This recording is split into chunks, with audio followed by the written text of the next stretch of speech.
নমস্কার বন্ধুরা, তন্দ্রার রান্নাঘরে সবাইকে স্বাগত।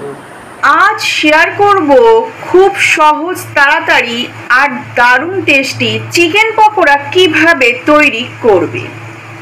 আশা করি এই রেসিপিটা তোমাদের ভালো লাগবে। তাহলে ইজি টেস্টি চিকেন পকোড়া কিভাবে তৈরি করব দেখে নেওয়া যাক আজকের এই ভিডিওতে। চিকেন পকোড়ার জন্য এখানে নিয়ে নিয়েছি বোনলেস চিকেন। চিকেনের টুকরোগুলো ছোট ছোট করে নিয়েছি আর ভালো করে ধুয়ে নিয়েছি, আর জলটাকে ভালো করে ঝরিয়ে নিয়েছি। এখন এর মধ্যে দিয়ে দিয়েছি নুন, গোলমরিচের গুঁড়ো আর চাট মশলা, আর দেব চিকেন পকোড়ার চিকেনে ম্যারিনেট করার জন্য নিয়েছি দুটো পেঁয়াজ, আদা, রসুন আর 3টে লঙ্কা। এগুলো সব একসঙ্গে হালকা মিক্সির জারেতে হালকা ব্লেন্ড করে নেব।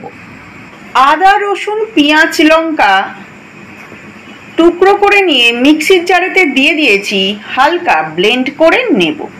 আদা, রসুন, পেঁয়াজ, লঙ্কার হালকা পেস্ট হয়ে গেছে।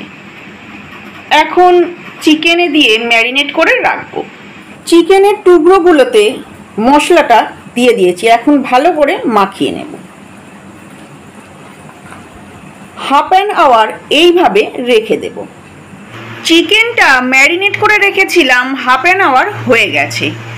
এখন এর মধ্যে দিয়ে দেব ডিম, কর্নফ্লাওয়ার আর ময়দা। দিয়ে দিয়েছি ডিম, কর্নফ্লাওয়ার আর ময়দা। এখন এটাকে ভালো করে মিক্স করে নেব। মিক্স করা হয়ে গেছে। এইভাবে মিনিট 5 রেখে দেব। 5 মিনিট হয়ে গেছে। কড়াইতে দিয়ে দিয়েছি সাদা তেল। তেলটা গরম হয়ে গেছে। এখন চিকেনের টুকরোগুলোকে দিয়ে দেব। দিয়ে দিয়েছি চিকেনের টুকরোগুলোকে, আর একটা দিক ভাজা হয়ে গেছে, আর একটা দিক করে উল্টে দিয়েছি। আর গ্যাসটাকে লো ফ্লেমে রেখে এই চিকেনের টুকরোগুলোকে ভেজে নিচ্ছি। কিছুটা ভেজে তুলে নিয়েছি, বাকিগুলো ভেজে নিচ্ছি গ্যাসটা লো ফ্লেমে রেখে। চিকেন পকোড়াগুলোর একটা দিক ভাজা হয়ে গেছে, অপর দিকটা উল্টে দিয়েছি। বাকি সবগুলোই ঠিক একইভাবে ভেজে নেব। এই রকম গরম গরম চিকেন পকোড়া সস আর স্যালাডের সাথে দারুণ লাগে। আশা করি আজকের এই রেসিপিটা তোমাদের ভালো লাগলো।